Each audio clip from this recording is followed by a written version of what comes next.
He promised Kenyans better tidings in his first 100 days in office. This far, going by President William Ruto's executive orders and pronouncements therein, is he literally walking the talk? Well, that question forms the basis of our conversation today here on Business Glide. Such an honor to have you on yet another informative and insightful edition of this business show that touches on matters public policy. I'm yours truly, Richard Mwenja, and with me is none other than gentleman himself, Herman Manyora. Yes. Great to see you, sir. You have Indians friends all over the place. You are there for Diwali festivals, and you cannot extend an invite to me. Come on. You are not an Indian like me.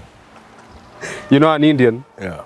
You crossed border from being a Muslim? No. There are no Indians who are Muslims. There are many. All right. Millions, actually. Millions? Yeah. How about the new Prime Minister of UK? Yeah. Man whose father was in Kitale, born in Kitale, bred in Kitale. Where Richard comes from. But do I say? That's good.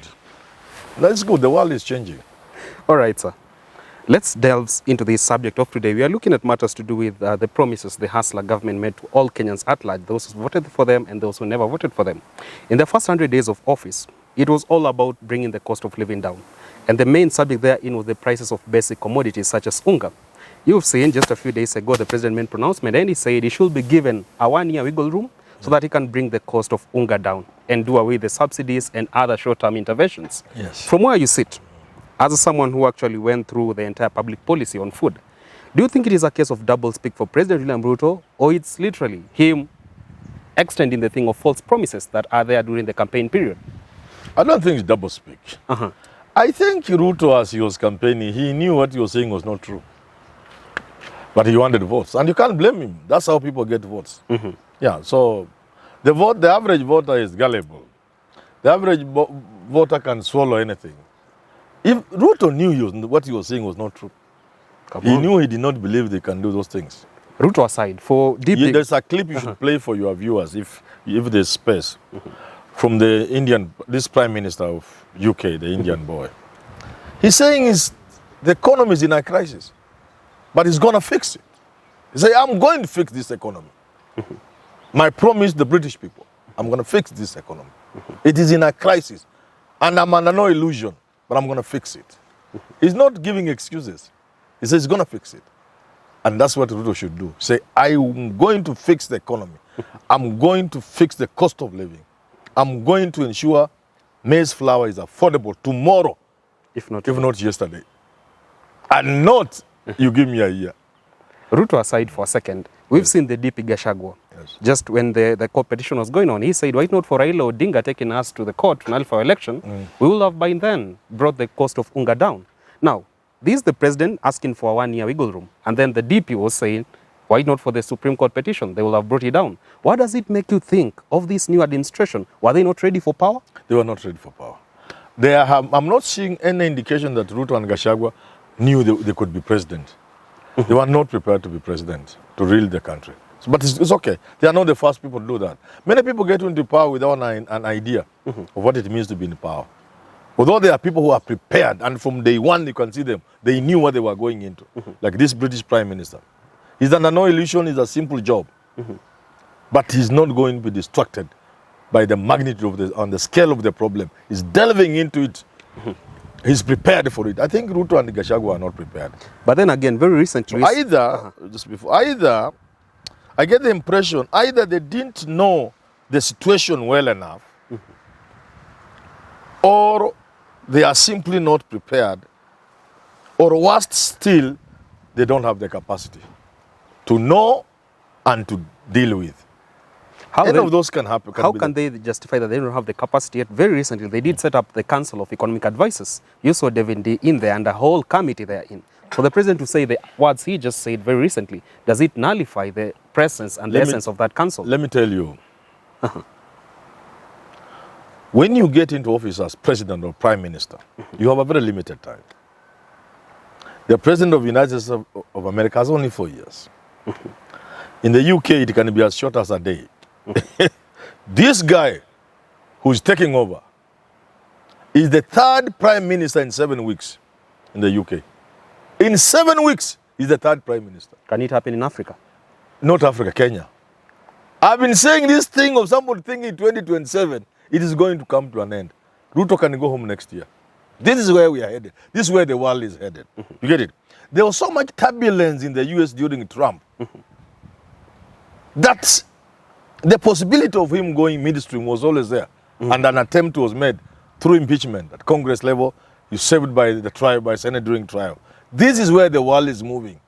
The world is moving into very challenging times. So I think I'm not convinced Ruto seems to be aware of the challenges he's facing. But then again, him as the president, he has the role to inspire the nation and actually give them a sense of hope. Do you think that he isn't trying enough? It's actually a ticking time bomb by telling people will bring the cost of fuel down. It moved down by a shilling and a few cents. Yes. It's now 1 year before the cost of unga comes down. Do you think he's failing his role as inspiring the nation is concerned? Because what you need to do, I have seen countries that are in problems. And I've seen new administrations come in. Now, there's a pattern that I've observed. When somebody takes over power, first of all, I've told you it's a very limited time, it's a very short time. When somebody takes over power, there are those things he can do immediately that sets the trend, that sets things in motion. Set the pace. It sets the pace and everything. There are those who come and say they want to take time to create the laws, the legal regime, policy to make sure things are in place. Even before you get halfway, your term is over. There are certain things you bite the bullet and do. If I was president today, if I become president of the Republic of Kenya today, I will work backwards. Because we have become a country of working. You start with the answer, then you go back now to the policy action. I will borrow from these people who do that. This is what we do now. I'll say unga will be 80 shillings or 70 shillings. That's where I'll start. I'll say petrol currently at 178, I'll say it will be 90. Come on. Shillings. Or say 100. That's where I'll work. Then I'll invite my cabinet.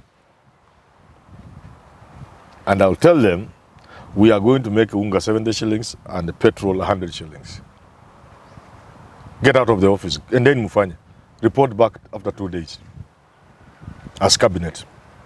If you don't, I'll fire all of you. Come on. And start another. Yeah, that's what I will do.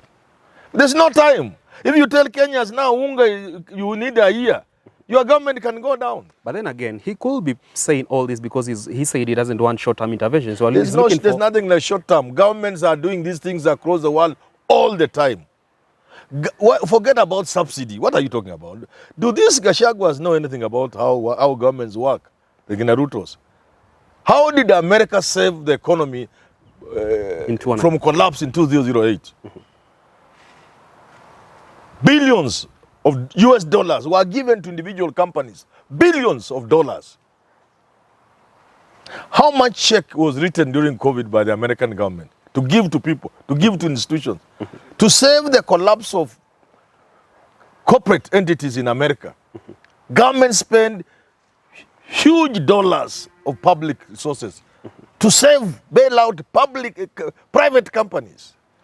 So what are you talking about 20 billion shillings for unga? That's a joke. They don't understand how governments work. You might be what are you talking about? You might be criticizing the pace. I'm not criticizing. I'm just saying I'm not seeing hope. And I'm only advising them. Unga has brought many governments down. Theirs may not be the first if it happens. But it's probably because they are confident of a second term. Which is second term? I have told you, Kenyan politicians should stop looking at things in terms of 5 years. Wataanza kwenda na mwaka moja ama mbili. For Ruto to reach 2027, he has to do better than he's doing now. Before we get to the next agenda, let me just go through Mutahi Ngunyi's tweet regarding the unga thing. And he said, Dear Ruto, take time to study why Uhuru introduced subsidies on unga and fuel and why he used Kazi Mtaani to protect the poor. Populism and showbiz will hurt you. Uhuru and the elite are not your enemies. The people will become your enemy. Advice from a friend. From where you see, do you share in the same thoughts as Mutahi Ngunyi? That's what I'm saying. In the year 2008,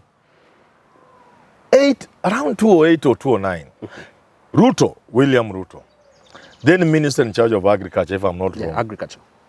Went to Kibra with Raila, and people couldn't listen to them. Raila in Kibra? Yes, Raila and Kibra. Come on. Unless I don't remember well. Ruto should remember that. The chance of unga rent the air. Kibra. And that's Raila's bedroom. Farmers in Rift Valley can someday walk up to It can Ruto? be bad. Unga now is 2 something. And I'm not, I've been looking around. I'm not seeing any way in which, if natural forces are left to operate, law of supply and demand and so on and so forth, without government intervention, I'm not seeing how unga will go to less than 200. So this unga instead is going to reach 300. Why? You come from Kitale. Have you ever seen during harvest the prices remaining as high as they are? That a bag of maize in Kitale now is more than 5,000. Have you ever seen it? It's never happened. It normally goes down to pop. But it is high there, though, indicating that there is no way unga prices will go down. That means there must be the government hand must be extended to the price of unga to stabilize it. And you cannot ask for a year. Because the laws of demand and supply can push this unga to 350. International forces from Ukraine and Russian war, which you said was not there. The Ukrainian war has affected many things in the world. It has affected the supply chain, not just of grain, of gas and oil. It is destabilizing the world economy. So, there are those things you can deal with domestically, what Uhuru was trying to do. But there are others beyond your control. The price of crude oil may be beyond your control. Granted, you could go to get from better sources, like Iran can give us oil slightly cheaper. But even if Iran gives you oil cheaper, international shipping lines have increased their costs, transport costs, Freight 3 charges. times in the past 1 year. Times 3. You have no control over all those things. So what I'm advising Ruto and Gachagua is, do something about those things you can manage domestically. Because winds are blowing. Bad winds are blowing from places you have no control over. You get it? I've listened to the British Prime Minister speak in saying the role of Corona in messing the British economy. We want to say it never happened. We say it is a handshake. It's BBI. We must quickly move from the campaign move of blaming things on BBI and the handshake and get hold of them. Say, hii unga itaniangusha chi. Hii mafuta itatuangusha. And deal with it firmly. And you will not be the first person. Subsidies. Do you know farmers are given subsidies to the point of even buying things and destroying them? They actually have surplus. Yes. You can buy grain and destroy it to avoid glut. But then again, sir, in an attempt to walk their talk, already this for barely 2 months into office, President William Ruto, in consultation with Energy Regulation Commission, all that, they have brought the prices of fuel down. By 1 shilling. Close to 2 shillings. But then again, look at this. It's just 2 months into office. Have you just looked think of what will happen. Have you looked at your electricity bill? Let me tell you, please. Well, please. You need somebody like me in the treasury. Because if you look at the price of petrol, there are many levies and taxes there. Railway maintenance. There are things you can remove and they don't affect anybody and bring the price of oil down. They're simple. Some of those monies are being raised for people to eat. Some of the monies are being raised to do things you can stop. I know, for example, the Kenya Road is called what? Maintenance. No, there's Kenya Road Maintenance. There's KRB, Kenya Roads Board. Kenya Roads Board, KRB Roads. There are roads, there are things on even... If you look at the breakdown of what gives you the price of a little price of petrol, in the past, I don't know what the situation is now, for the past many years, it has always been a shilling for a shilling. A shilling for the actual cost, a shilling to the government. In other words, about 50% of the cost of petrol, 50% has been what government is collecting from a liter of petrol. Come on. Go and check. But then again, the economists, go and check. Anybody arguing with me, just check, go and check. What are the levies and taxes on petrol? Including even that 80% VAT. It is bringing very little money to the government. Very little money to the government. But it's causing havoc to the consumer. That 8%, I want Juguna to tell me from the treasury, how much money you collect from VAT 8% on fuel. Hold your thoughts, sir. Basic Yeah. economics will teach you that because of inflation, such adjustments will be met. Will actually be there. The prices of fuel will rise and other commodities. It Don't you cannot think just rise without control. There are policies to control, to put inflation in check. I'm not an economist, but I know there are policies. Governments, what a government does is to ensure things don't get out of control. That is not debatable.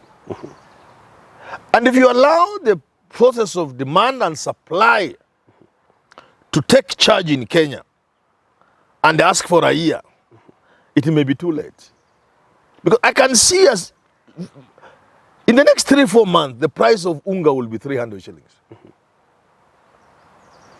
Now, remember, the price of petroleum, crude oil, has gone down internationally. Okay? But the producers of oil have realized they have been enjoying these good prices. They want to maintain that situation of enjoying the good prices. So they are cutting down on supply. You cannot tell whether the price of oil will be maintained where it is, crude oil, or it will go up.